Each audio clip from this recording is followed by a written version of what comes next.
जय हिंद। नमस्कार दोस्तों, मैं विराट चौधरी। स्वागत है आपके अपने यूट्यूब चैनल आर्मी एकेडमी में। दोस्तों आज हम करने वाले हैं आर्मी का पूरा एक मॉडल पेपर हल।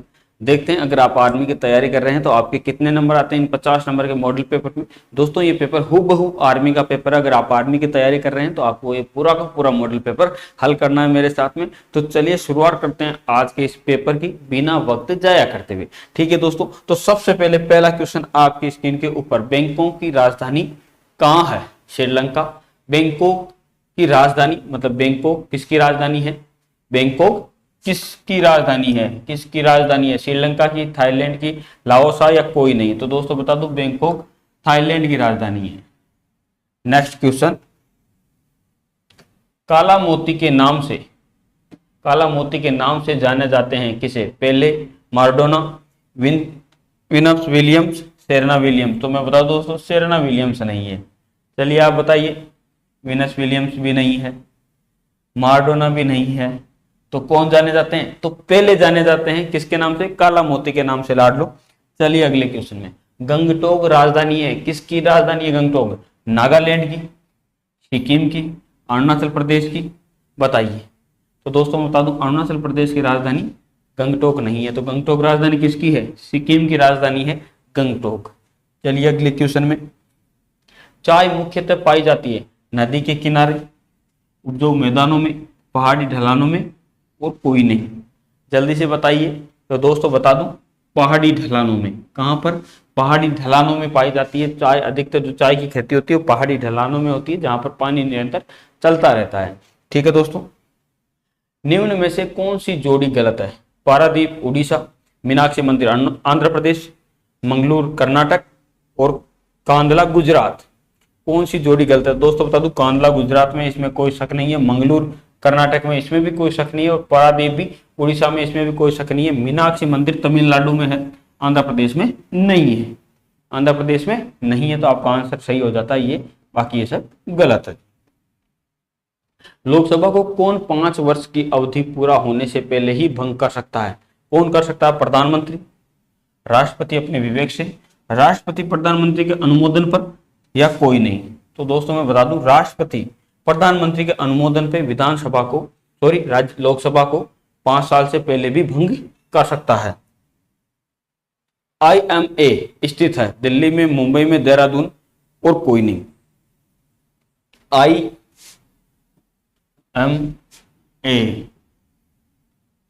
कहां स्थित है? तो मैं बता दूं आपको, IMA देहरादून में स्थित है। ये मिलिट्री ट्रेनिंग सेंटर है। ठीक है, कहां स्थित है ये? देहरादून में। बगीचों का शहर कहा जाता है? बेंगलुरु, श्रीनगर, गुवाहाटी या शिलोंग? जल्दी से बताइए, और इसका आंसर आपको कमेंट बॉक्स में देना है कि इनमें से कौन सा सही आंसर होगा। इसका आपको आंसर कमेंट कर देना है। ठीक है, देखते हैं किसका होता है सही। बगीचों का शहर किसे कहा जाता है? जैन धर्म के प्रवर्तक कौन थे? केशवानंद भारती, महावीर स्वामी, पार्श्वनाथ और कोई नहीं? दोस्तों मैं बता दूं कि वैसे तो जैन धर्म के महावीर स्वामी ये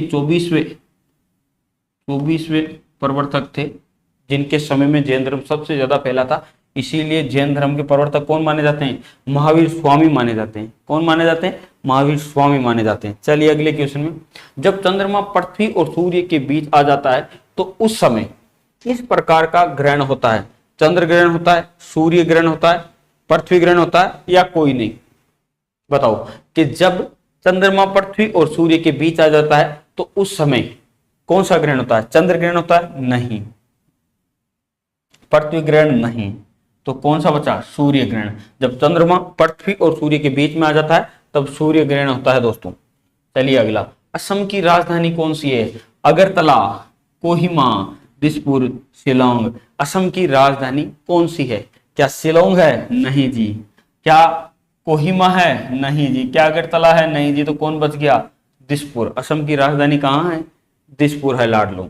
चलिए जी अगले क्वेश्चन में, महाराष्ट्र के किस स्थान पर परमाणु ऊर्जा केंद्र है? तारापुरा, पुणे, मुंबई या नागपुर? नागपुर के तो आपको पता है, वो नागपुर के संतरे बड़े फेमस है। नागपुर के संतरे बड़े फेमस है, लेकिन यहां पर नहीं है परमाणु अनुसंधान।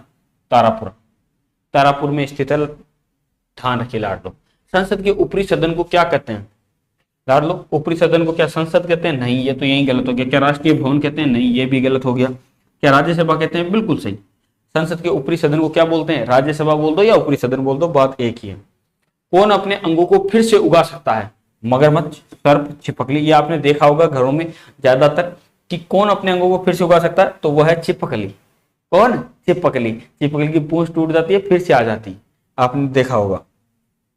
वीरता का सर्वोच्च पुरस्कार कौन सा है? तो दोस्तों पद्म विभूषण, भारत रत्न या परमवीर चक्र। आप सभी को पता है ये दोनों तो है नहीं, वीरता के लिए दिए ही नहीं जाते हैं, तो ये तो होंगे नहीं, तो परमवीर चक्र ही होगा। परमवीर चक्र वीरता के लिए दिया जाता है।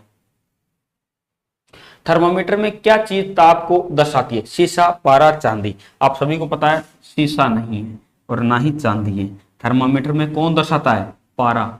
कौन दर्शाता है? पारा दर्शाता है। पहला भारतीय गैस्ट्रोनेरी सैटेलाइट क्या था? Apple, PSLV, INSAT, IRS. तो मैं बता दूं आपको, इनसेट नहीं था, अब आप बता दीजिए। आईआरएस भी नहीं था और पीएसएलवी भी नहीं था, एप्ले था। कौन सा था? एप्ले था। चलिए जी अगले क्वेश्चन में, इनमें से कौन सा विद्युत उत्पादक है? Generator, PSLV, anemometer. अच्छा ये गलती से लिख दिया गया है, ये ऑप्शन ये नहीं है इसके, ठीक है। इसका है गैल्वेनोमीटर। गैल्वेनोमीटर विद्युत का उत्पादक कौन सा है? गैल्वेनोमीटर। यहां गलती से ये ऑप्शन आ गए, गैल्वेनोमीटर है विद्युत का उत्पादक। डब्ल्यूबीसी का फुल फॉर्म क्या है? डब्ल्यूबीसी का फुल फॉर्म क्या है? जल्दी से बताइए कि डब्ल्यूबीसी का फुल फॉर्म क्या है। तो मैं बता दूं डब्ल्यूबीसी का फुल फॉर्म है white blood circulation. White blood circulation, ये सर गलत लिख दिया गया है, वाइट ब्लड सर्कुलेशन। पेनिसिलिन की खोज किसने की थी? लॉरेंस ने, रोलांड ने, फ्लेमिंग ने या इनमें से कोई नहीं? पेनिसिलिन की खोज मैं बता दूं आपने, लॉरेंस ने नहीं की थी, रोलांड ने भी नहीं की थी, किसने की थी? फ्लेमिंग ने की थी जी। शरीर का कौन सा अंग पोलियो से प्रभावित होता है? क्या नेत्र होता है या तंत्रिका तंत्र होता है, त्वचा होता है, नाखून? आपको पता होगा पोलियो से जब प्रभावित होता है शरीर, तो उसका मुख्य क्या? तंत्रिका तंत्र, जो ढांचा है वो प्रभावित होता है पोलियो से, यानी हड्डियों में कुछ ऐसा वैसा हो जाता है, तो यानी तंत्रिका तंत्र प्रभावित होता है किससे? पोलियो से। पौधों और जीवों में सबसे मुख्यतः अंतर क्या पाया जाता है? ये तो सीधा सा दिखता है, चलना फिरना। पौधे चलने फिर नहीं सकते, और जीवों में क्या अंतर होता है? जीव चल फिर सकते हैं, पौधे चल फिर नहीं सकते। बाकी पाचन पौधे भी करते हैं, श्वास भी लेते हैं और वंशवृद्धि भी करते हैं पौधे। वायु में नाइट्रोजन गैस की मात्रा 80%, 20%, 25%। बताइए कितने परसेंट होती है वायु में? तो इनमें से दोस्तों कुछ नहीं, आप सभी को पता 78% होती है। कितनी प्रतिशत होती है? 78% होती है, और 21% ऑक्सीजन होती है। ये चीजें आपको पता है जी। जलाने में सहायक गैस कौन सी है? ऑक्सीजन, हाइड्रोजन, नाइट्रोजन या इनमें से कोई नहीं? तो बता दो जलाने में सबसे जो सहायक है वो है ऑक्सीजन। कौन है? ऑक्सीजन है। जंगल की संपदा को हमें जला देना चाहिए, बचाना चाहिए, उद्योग के काम में लाना चाहिए या उद्योग के काम में लाना चाहिए? बताइए जी, किसके काम में क्या करना चाहिए? जंगल की संपदा को हमको सीधी सी बात है बचाना चाहिए, लेकिन बचा रहे नहीं है हम, ठीक है, बचाना हमको चाहिए जी। निम्न का नाम बर्थ कौन सा दिया गया है? निम्न का नाम बर्थ कौन सा दिया गया है? वेजाइना, यूटेरस, यूथ्रेसा और इनमें से कोई नहीं? निम्न का नाम बर्थ कौन सा दिया गया है? ये कहीं मिस्टेक से क्वेश्चन कुछ अलग हो गया है। निम्न में से नाम बर्थ किसे दिया गया? कुछ ऐसा होगा, वेजाइना, यूटेरस, यूथ्रेसा या इनमें से कोई नहीं? तो यूटेरस को नाम दिया गया है नाम बर्थ। किसको? यूटेरस को।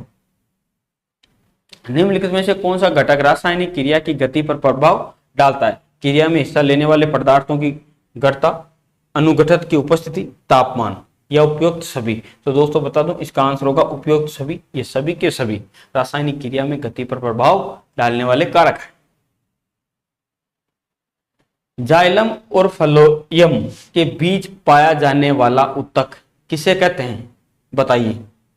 ग्राउंड तंतु, स्केलर कायम, कैम्बियम या इनमें से कोई नहीं? तो मैं बता दूं कैम्बियम।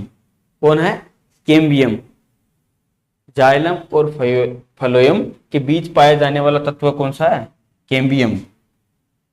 ग्रीन हाउस गैस का प्रभाव किस गैस के कारण हुआ? ग्रीन हाउस गैस का प्रभाव किस गैस के कारण होता है? ये तो सभी को पता है, CO2 के कारण होता है। कार्बन डाइऑक्साइड किसके कारण होता है? CO2 के कारण होता है लाडलो। चलिए जी, गुणनखंड ज्ञात करें। आपको दिखा हुआ है गुणनखंड ज्ञात करें, बताइए देखिए जल्दी से क्या होगा। गुणनखंड ज्ञात करें तो दोस्तों वहां पर आपके सामने लिखा है x³ -27। इसका गुणनखंड ज्ञात करेंगे तो सबसे पहले हम इसको बदल लेते हैं किसमें? देखो x³ -3³ यानी x³ a³ x³ -b³। अब इसको अगर हम खोलेंगे तो क्या हो जाएगा? a - b कोष्टक a² -b² -ab plus ab, इस प्रकार से खुल जाएगा ये। तो इसको इस रूप में कौन है? इस रूप में ये रहा आपके सामने। कौन सा है? यहां पर है x a - b, यहां पर माइनस का चिन्ह था, a - b x², ये फिर b² और ab, ठीक है ab। इसको अगर हम खोलेंगे तो इस रूप में एक खुल जाएगा, यानी आंसर आपका क्या हो जाएगा? आंसर नंबर 1 हो जाएगा लाडू। दो संख्याओं के व्युत्क्रमों का योग 7/24 है। यदि पहली संख्या 6 है तो दूसरी संख्या। दो संख्याओं के व्युत्क्रमों का योग कितना है? व्युत्क्रमों का मतलब होता है कि उस संख्या को बटा में लिख दो, उस संख्या को बटा में लिख दो। जैसे यहाँ पर पहली संख्या दी हुई है 6, तो इसका मतलब है कि 6 यानी 1/6 प्लस एक संख्या हो रहा है वो हमको पता नहीं, बराबर 7/24 है। ठीक है, अब इसका आप हल करना है, इस संख्या को हल करना है तो क्या करेंगे? ये 1/x इधर रख जाएगा बराबर 7/24 माइनस ये उधर चला जाएगा 1/6। तो एलसीएम ले लीजिए, इन दोनों का एलसीएम कितना होगा? 24।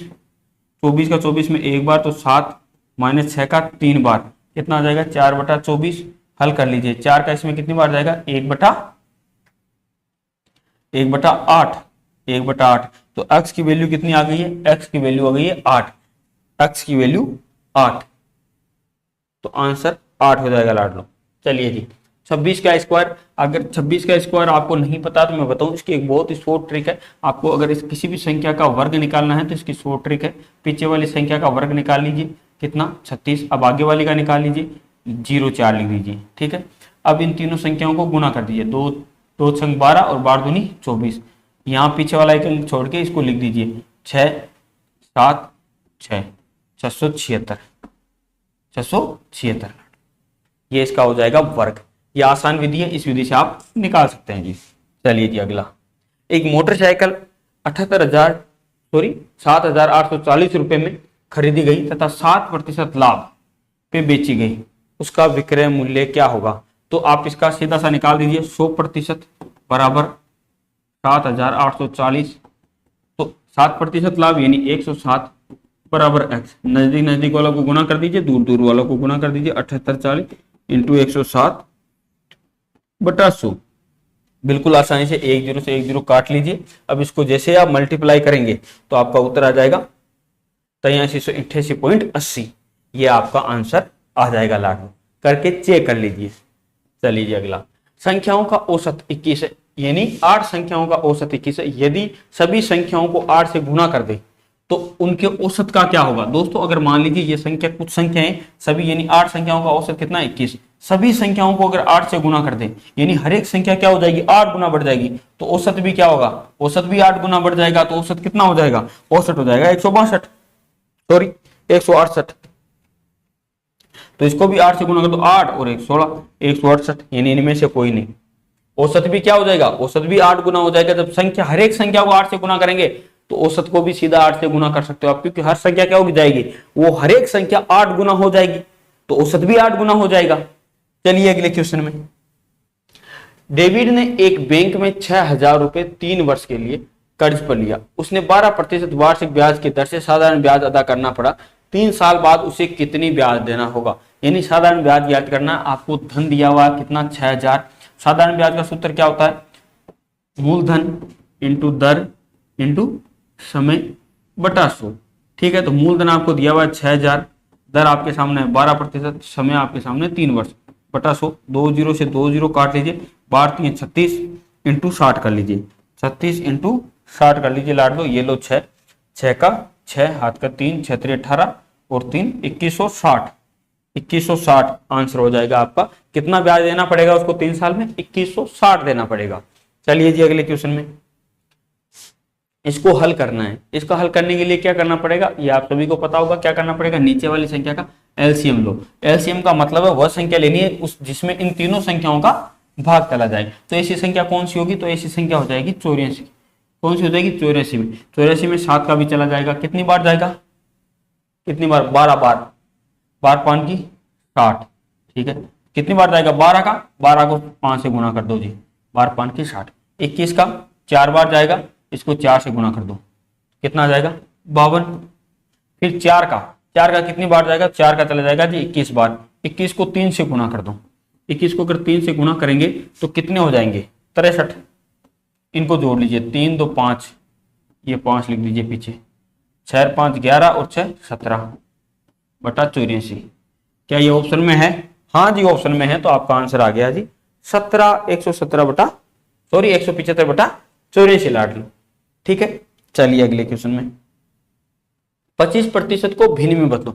देखो 25%, जब भी आपको प्रतिशत का चिन्ह दिखे लाट लो, जब भी आपको प्रतिशत का चिन्ह दिखे, इसका मतलब है क्या है, इसका मतलब बटा 100, बटा 100। तो यहाँ 25% दिया हुआ है, इसका मतलब है 25 बटा 100 बराबर 1 बटा 4, बराबर 1 बटा 4।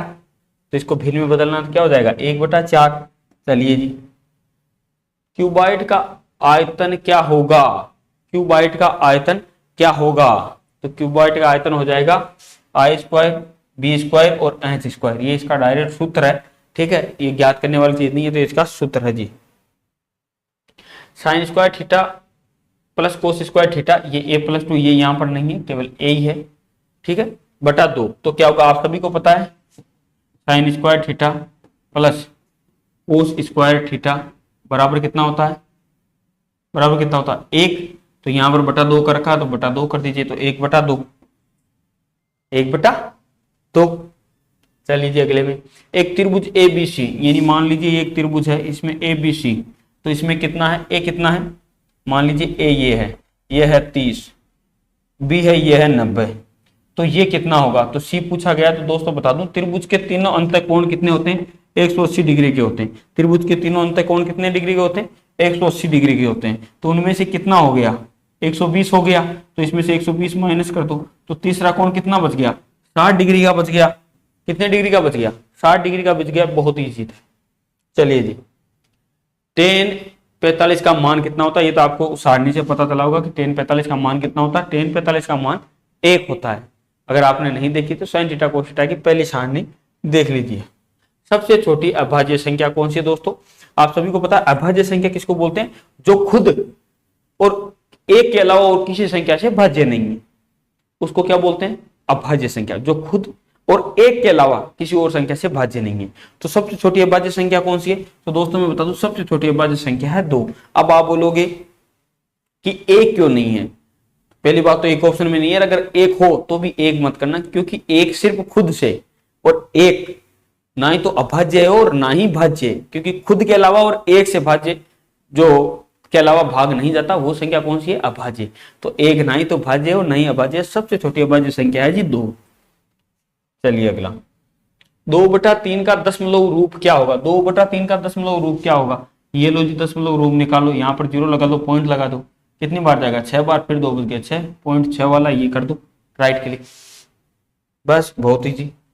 रमेश एक रेडियो 500 रुपए में खरीद कर 250 रुपए में बेचता है, उसका हानि, सीधी सी बात है, 500 में खरीदा 200 रुपए में भेज दिया, ये बावड़ा ये छोरा 500 रुपए में खरीदा, अरे फिर काहे खरीदा जब 250 में बेचा, तो कितना का नुकसान खा गया, 250 का, और 250 500 का कितना प्रतिशत होता है, 500 का 50% होता है, कितना प्रतिशत होता है, 50% होता है, बावड़ा सीधा सीधा आधा घाटा खा लिया है। ठीक है, आप ऐसा काम नहीं करना। नीचे दिए गए प्रश्न श्रृंखला में यहाँ पर बताना अगला पद क्या आएगा, तो देखिए बताइए, देखिए जल्दी से आपको समय दे रहा हूं मैं, आप बताइए जल्दी से। चलिए जी, आप ऐसा करिए, इसको कमेंट बॉक्स में बताइए, आप ऐसा करिए, इसका आंसर कमेंट कर दीजिए जी कि इसका आंसर क्या होगा, क्वेश्चन नंबर 46। ठीक है, हम देखते हैं किसका सही होता है।